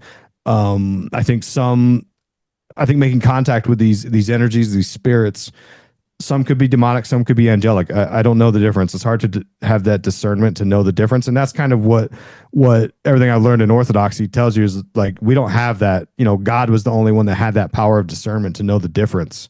So it's dangerous to me, right? For the same reason I used to do ghost hunting and stuff like that. And like I pumped the brakes on all that because you can get caught up in some dangerous territories, I think. And that's not to say that like I want to go to Skinwalker Ranch. Like I want to go see the UFOs. Yeah. Is that a little dangerous? I think it is. I wouldn't advocate everyone do that. In fact, if I was smart, I wouldn't, but I'm curious about it. Did you encounter anything crazy briefly when you were doing ghost hunting? Yeah. Oh, yeah. In fact, I did so me and my wife also do a podcast called Breaking Social Norms, and we did a 2-hour episode where I went through the whole history of every ghost hunt that I did that I had effects and stuff. Unfortunately, I didn't have any evidence. This is back in 99 to like 2001. And I didn't have cameras. I didn't have none of that stuff back then. So unfortunately, people got to take me for my word. But yeah, we've had a lot of crazy paranormal stuff, enough that we both like kind of cut it out and we're like, okay, I don't want this stuff following me around anymore. I respect that, brother. Great episode, dude. As always, dropping knowledge. One more time, tell them where they can find you. Yeah, I brought coupons. I forgot to tell you guys. So if people go to my Patreon, go to patreon.com/Illuminati Watcher. Use promo code SWARM, SWARM. You got till December 12th. You'll get it for a real nice price. And you can check out my 3-part King Kill 33 mega deep dive I did this summer. Crazy stuff in there. He talks about the old dirt road and the crossroads where they were doing sex magic with cross dressing, and that ties into Lil Nas X and Old Town Road. You saw how he's losing his mind recently. Could it be he's also part of this, right? Yeah. And then another crazy thing I found that there was a dig they did for the Hellfire Club caves, and that dirt they used to build a road for the cybernetic department for artificial intelligence at Brunei University. That's all in the James Shelby Downard book. This is like crazy stuff that I'm finding. But yeah, go use that promo code SWARM till December 12th. Or if you want to be on that free feed loser status, just occult symbolism and pop culture everywhere. All right, man. Great episode. You're always welcome back. Thanks for doing it. Let's break down the episode. All right, guys. What'd you think of the man, the myth, the legend, Isaac Weishaupt, Raiders fan? You think was that a real? Or you think he was just trying to represent for you? No, dude. No, he's a total Raiders fan. You weren't even a Raider fan. I went to a Raider game with you, and I saw you cheering for the Browns a little bit. That's what I was asking. Yeah, because I want the first pick. That's why. That's what a true Raider fan wants right now. You're a real idiot if you're like, let's win the rest of the game so we can get a shitty pick. I totally agree. Burn the whole thing down. Get the number one pick. I got some of these. I'm going to make a statement right now to everybody. If the Raiders have a top 3 pick and they don't get one of these quarterbacks, I may jump ship. Oh, if they're like, let's jump off a bridge, but yeah, jump ship too. That would be. If they're like, oh, dude, let's use this top 3 pick on a defensive lineman. Yeah. What if it's like a left tackle though? Because you guys have no offensive line. Bro, we got nothing without quarterback. I agree. Nothing. We have nothing. Talk garbage. Anyways, Isaac Weishaupt always brings the goods. That Kill 33 book is, look at this guy. I hope to someday look like that when I'm older. That's what I'm going to look like. By the way. Hair for that age. What? That's great hair for that age. So you have great hair for that age.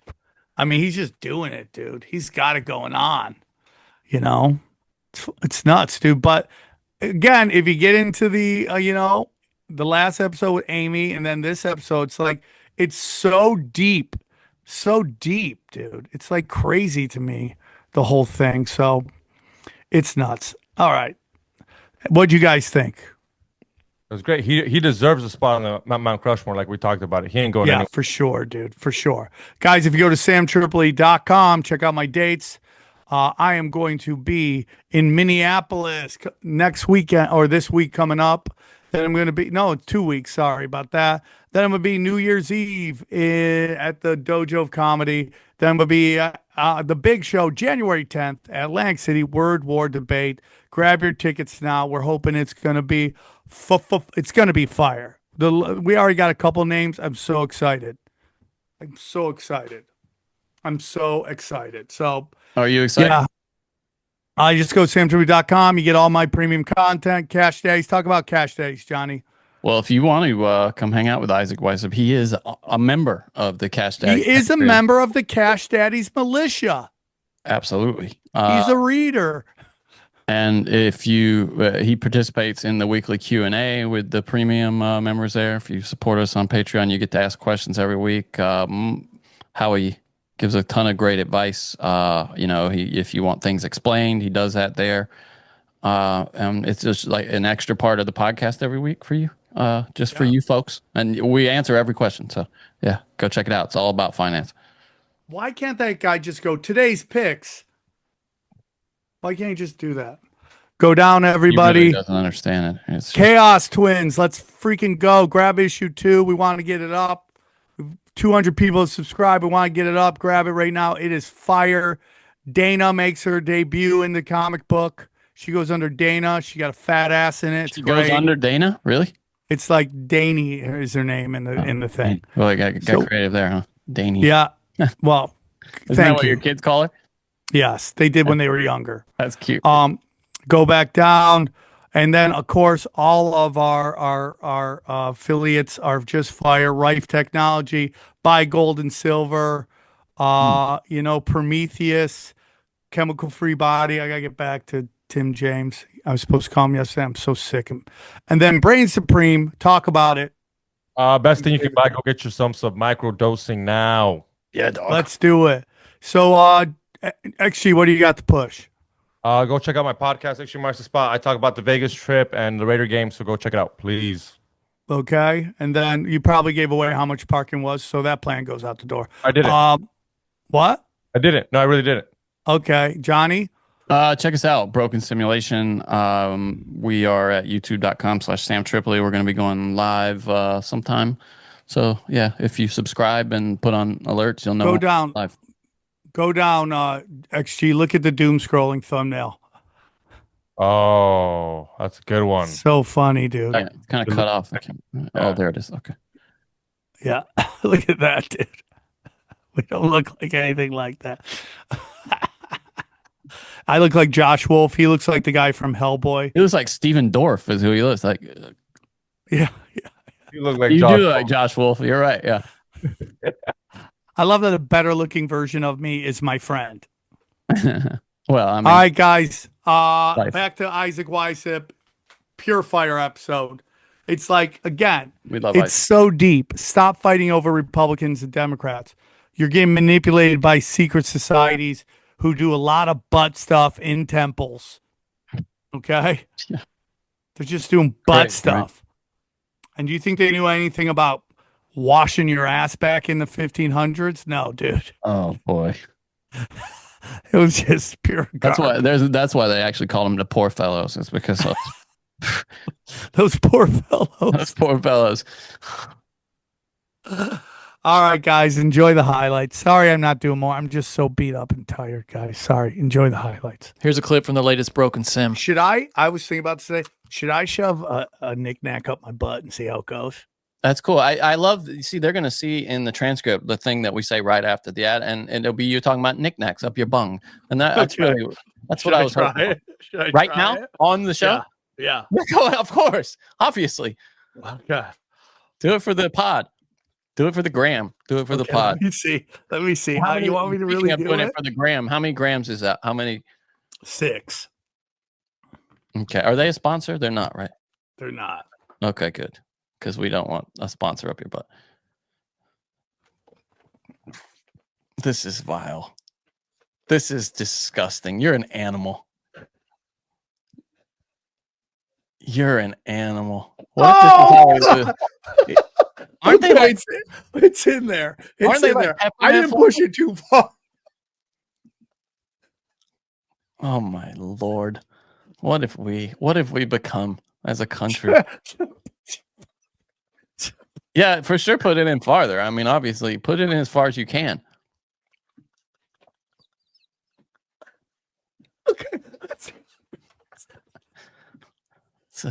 How old are you? 50-something-year-old man just shoving knickknacks up his patty whack. You animal. Okay. Does it burn? Isn't that like peppermint? Well, I haven't seen anything happen right yet, so we'll see how it goes. You know what's interesting that I saw today? While you're putting something up your butt, there's new scientific thought that you can actually breathe out of your butt. There's this guy called Takanori Takebe, and he's on a mission to find out if people can breathe through their butts. This is sciencenews.org. They were doing experiments on pigs, and they realized if they put an oxygen-infused solution up the butts of pigs, that they actually increase their blood oxygen. So now they're doing experiments on humans who have like impaired breathing and stuff, seeing if humans can breathe through their intestines. All It's a right, real that's thing. amazing. So we'll see how it goes. Did you just remove it? No, I just shoved it farther. Is this? Are you not getting enough buzz from your pouches? Is that what No, this I is? just want to see. People said most people do that. I just wanted to see how it goes. Most people. That was a joke. That most people do that thing. Okay. That was an obvious joke. That was an obvious joke. Oh my word! What have we? What is America? I had to put some antibacterial stuff. Yeah, please, all over everything. Just cover. Take a bath in it. Oh my god! Let me tweet now. Sam just put a fire, dude. Fire. Nicotine. I've been told by chicks my downstairs areas it tastes like cotton candy. A woman told you that your ass tasted like cotton candy. Yep. I don't believe. Yep. I don't believe that she said that, and I don't believe that it does taste like dude, I'm not lying to you. Why would I lie? This is not a show of lying. Why would I lie? Show bunnies never lie. For attention. Show bunnies never lie. Ever. All right, I just tweeted that you stuck a nicotine pouch up your butt. We'll see. We'll watch the masses flock to this show to see a man do the impossible, to boof a nicotine pouch. Ugh, you animal. You know, you really, this is how I for years doubted that you were the first butt licker, but now I see you do have that pioneer spirit that our forefathers had. You know, you have that adventurer's soul. I could see you being the first to do many things now. Just doing the best I can, guys. Just trying to put on quality entertainment for the people. The cutting edge. We're trying to do the wheels. On the cutting edge. The wheels have fallen off. Haven't fallen off. The wheels are on tighter than ever. Okay? Just a reminder to all the piggies, we will be reading your super chats at the end of the show. Same as always. Yeah. I mean, dude, the pay pigs are fire, dude. They're fire. What else is going on? So I go to Vegas, right? I go to Vegas. Yeah, we all went to Vegas. Stop bragging, Johnny. Let me tell my stories. Hot blacks will not be amused. Well, you know what? What can you do? Okay. What can you do? So we go there. I have to drive with Dana, who I love with all my heart, but it's literally like driving with the TSA, just grinding me, asking me if I'm intoxicated. Do I have any drugs on me the whole time I'm driving? We got in a little fight because I suggested that she drives herself and we drive in separate cars so I could drive the win. and she got a little upset about that. I don't know why. Yeah, you wanted to make some Photoshop some flyers while you were driving, and she didn't like that. See, Johnny and Dana both think I can't drive.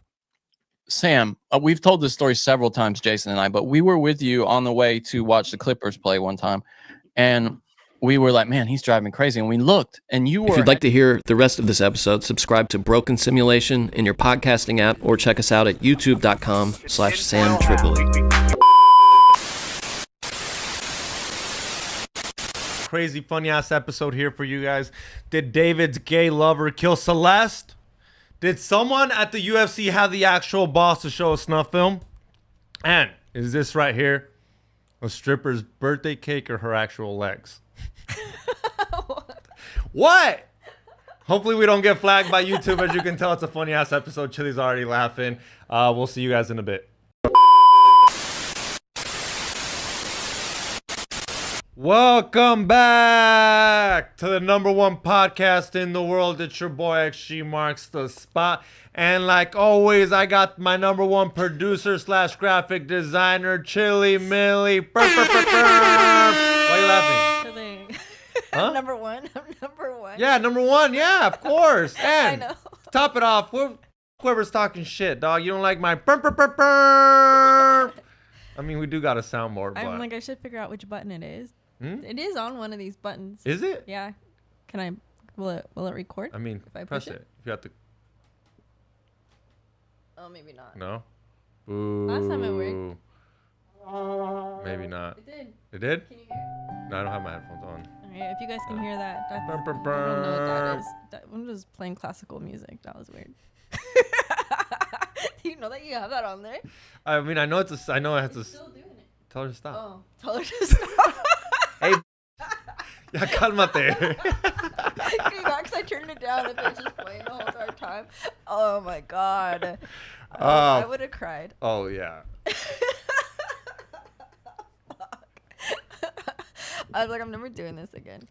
Anyways, so how was your weekend? It was good, chill. A bunch of doom scrolling. I actually did go to Cairo's private happy birthday game. So I just want to say happy birthday to my homie, even though I think he gypped me. It looked fun on your Yeah, it looked fun because you didn't lose any money. No. Yeah, I lost $200, and then mid playing, I do some influencer content. I'm like, oh, let me show everybody where I'm at, and then I get hit up by homies telling me like, you're playing with 3 pros. That's crazy. Yeah, and I look at their Instagram, and they play like $15,000 like on the daily type of shit. Was that pretty girl? She was good. Her husband was a pro. Oh. Yeah, he took my money. But was she good? Is there a lot of girls that are good? I saw Rob say that one chick was really good. The one from the movies.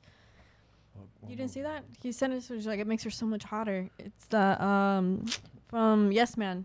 Oh, I didn't the know one that. with the big boobs. Oh, I forgot. Maybe I didn't look at that post. We send each other a bunch of bullshit. We do. We do. But it's like our girls usually like. She's really pretty. It's crazy because girls do good because you think they're idiots on the table. Because yeah, most guys have their ego on top of them. Yeah. And they're like, bro, I'm better than this. Yeah. So they come in really sneaky, and they come in sometimes like, I don't know, like there was some girl that came in like 30 minutes later with their boyfriend, and I don't know how real this was, but they came in with like, it's her first time playing. And the guy's a pro. Yeah. So I'm like, bullshit. And she's like, well, I watch him play when he's playing online. And I'm serious. I'm telling you, I think Cairo took me there to be the fish. I was like, why am I the weakest player at the table right now? So I only lost 200. That's why I was like, I'll take my own. That's your birthday present to him. Yeah. Happy birthday, Cairo. That's funny. I was the fish at your table. That's hilarious. But that was gay. Yeah. You know what else was gay? Whole weekend's gay, dude. All right. So gay. You hit me up because you were like, hey, did you see that? They think David hired a hitman for the Celeste thing. Because, I mean, there's so many updates, but they're not like new updates. They're just people milking the shit out of this on YouTube. Pretty much. It's annoying, yeah. So, but I fall for it every time. Yeah. So I found this video. I don't have a clip of it, but I found this video of this guy, right? I don't have a video. I'm just the showing private this picture. investigator? Yeah. So the owner of the house hired a private investigator. And this dude, like, he can't say a lot because obviously, like, it's a crime. It's a criminal thingy. But he said that, like, he can identify who was driving the Tesla with the body in it. And they think that he was going to do something sadistic.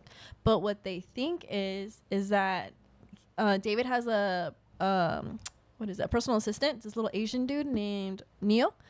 and they think that that was his boyfriend because like you know how he has his anime. He's in the anime, and like they write little like comments to each other, like flirty comments underneath it. Okay. And then after all this happened, put it on you. After all this happened, after all of it happened, he unfollowed him, and then like he won't say anything about it. Like you know, like David like won't reply or like talk about it. Yeah. This little Asian kid did the same thing too. But I have a video of him. I don't have like obviously a video of him talking. I mean, I just have a video of him talking. Like that e-boxing, you know? Sorry. No, she's not like a stripper, so I have to. No, don't clip that, and I'm not being here for no. Don't. If you could clip that, crop me out. Crop me out. Whoa! Thing where it says David acting sus. Wait, it's your boy Skinny is here. Shout out Neo. Shout out Neo the Asian on everything. Go follow. We're repping the plug again, bro. Hashtag I love clout. Why y'all at David's house? How's it going? Meet on grinders. Like that e-boxing, Neo? Sorry. No, she's not like a stripper, so I have to. No, don't clip that, and I'm not being here for no. Don't. If you could clip that, crop me out. Crop me out. Whoa! See. Wait, it's your boy Skinny is here. Surprised that there's like a video. Shout out Neo. It's like the. So they think it was him. But what's funny is it's the perfect time to kind of act gay. You got a This was before. No, but you have an I love boobs t-shirt. Yeah. Like perfect time to be kind of gay. Oh no, I'm not gay. Look at my shirt. I'm not No, gay, and still I'm not gay. and I'm not a perfect shirt. For Yeah, it. perfect shirt. So Yeah, I guess dude. it's just not funny, but Creepy. yeah. They need to arrest someone in that case. I'm getting kind of annoyed. It's getting annoying, but Yeah, now like arrest there's someone. a new element each time. Like now this is a whole new one. Like he's gay. Is he like what They're happened? mixing up. That's what they want, Chili. It's just the same thing with Charlie Kirk. They just want to throw so much bullshit where you don't know what the sticks. Nothing's sticking. Who the knows? We don't know. I don't know. You don't know. Nobody knows. Yeah, it's like a movie. Dude, they have a gag order now. You hear about that? No, The what? gag order where technically, what's his name? Cash Patel told everybody you're not allowed to speak about the Charlie Kirk thing. Shut up. And Candace Owens obviously said, go you can't gag order. I I didn't- don't know if it meant for every, no, he's talking about anybody that was there. Like if you saw What? the You event. can't interview you nobody? supposedly, I don't really know the gag order. I sent it to my sister. I was like, what the f is this up about? And I haven't got hit up. But there is a gag order. I don't know who it's about, but they What don't the want people hell? talking about the Charlie Kirk case because supposedly it's going to affect the trial. No. But no, Oh my God, get 'cause the no fuck one's ever out of heard about here. it? Yeah, That's you want it's crazy. going to affect the trial because it wasn't Tyler Robinson. That's crazy. Yeah, there's a little bit of gag I order. didn't know they could do that. Yeah, so. Why didn't they do that to Diddy? That's crazy. Anyways, that's crazy. Did you see this as a UFC thing or sounded? Oh some, yeah, like, no. UFC? That shit came up on my feed too. You know, Swarm. Swarm sent it to me. Thank you. Not for real though. I love when you guys send me crazy shit, but this is a crazy ass video. Mid UFC fight, some guy pulls up a video of some girl that's like a hostage. Yeah, That's they pretty don't know what crazy. it Pretty is. ballsy. I don't know what the move is. This is the most disturbing UFC walkout ever, because while this fighter was making his way to the octagon, a man in the crowd flashed a photo on his phone and quickly pulled it away, but the camera caught it. The image appeared to show someone being held hostage, apparently a bloody woman, injured and possibly tortured. Authorities are now investigating who this man is. Do you think this was a dark prank or something actually serious? This is the Yeah, I don't know. Watch, I'll have another video so you can see it.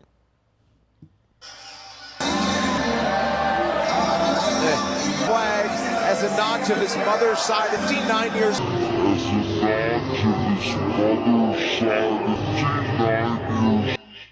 What if it's like a hostage Damn. thing, you know? I mean, I'm Like sure it's I'm on not the first TV. one. I'm sure I'm not the first one to say this, but they should do a reverse Google search, which I'm pretty sure they've done, right? Like if it's part of a movie. Oh no! Well, they searched it on the. I guess people like got it and like were researching it, and they can't find what the picture's from. Isn't that crazy? Yeah. So like they're investigating it, but they don't know what it is. It's Halloween. I'm gonna go with it's Halloween. Someone's trying to be It's creepy. creepy. LOL.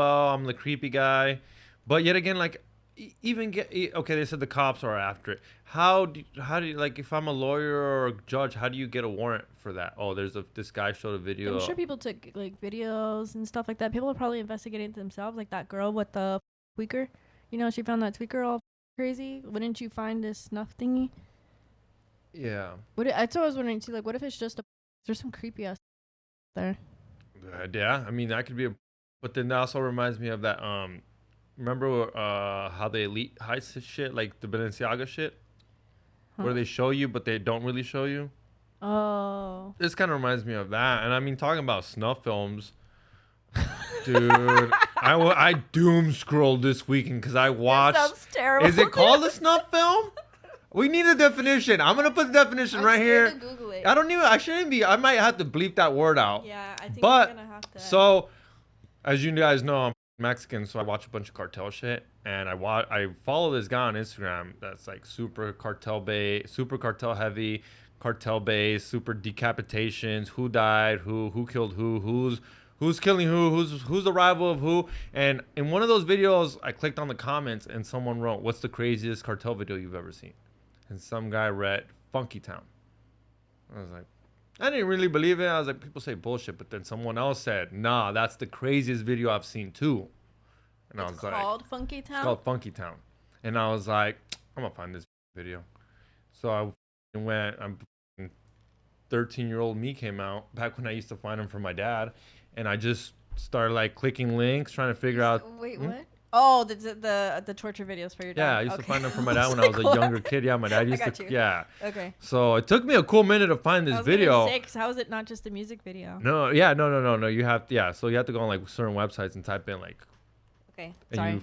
And I Yeah. finally find it, dude. It's called Funky Town, and I click it, and it's just cartel members decapitating another cartel member, but before they decapitate them, they were taking the skin off of them, and everything's red. And the reason it's called Funky Town because they're doing it while playing Funky Town music in the back, the song. And it's just like, I watched 30 seconds. It's probably one of the worst. It's the worst one I've seen. Do you know how old is it? Hmm? Do you know how old it is? It's like 5 years old. Oh. It's not even that old. It's like maybe, I mean. That's not that old. Yeah, it's not that old. That's but scary. Yeah. What do you do? And that shit is real. Yeah, that's disgusting. That's crazy that you could even look that up, to be honest. I mean, it's not, I don't go to Google. Boys are crazy. It's not on Google. Yeah, but I mean, like, they have crazy stuff, like, on And like Instagram. you said, and like you asked me, is it illegal? Yeah. And I was like, well, what of it would be illegal? I just didn't know if it I was, mean, like- I didn't kill him.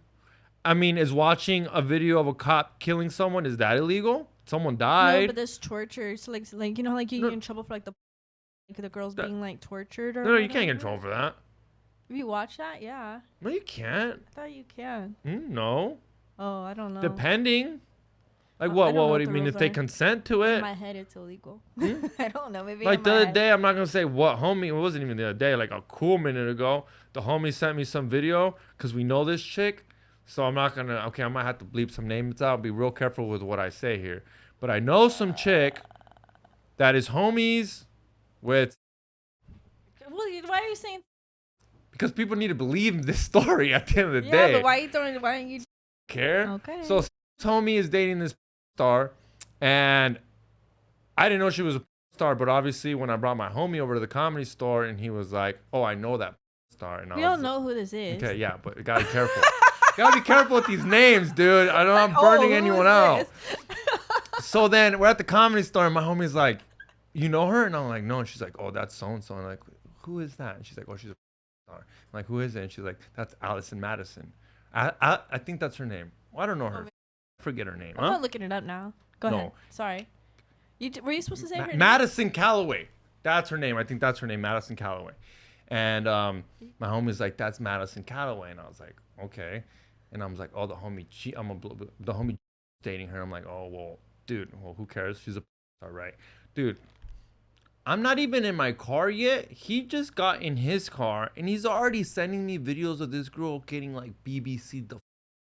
Oh, well, that's not. That's Okay, no. That's not where this story's going. I'm like, okay, this likes big dicks. Okay. I hope my homie packing, right? Like, I care. And my homie's like sending me this shit, just ruining every moment I ever hang out with this girl now. Cause now all I see is like, oh, this dick gobbler. And so then eventually he sends me this one video. And this one I had to tell the homie, I'm like, all right, dog, stop. I don't need to see this girl doing this shit. Bro, this threw up on a dick and kept sucking the dick. That's disgusting. Is that torture? No, because she didn't. That's just disgusting.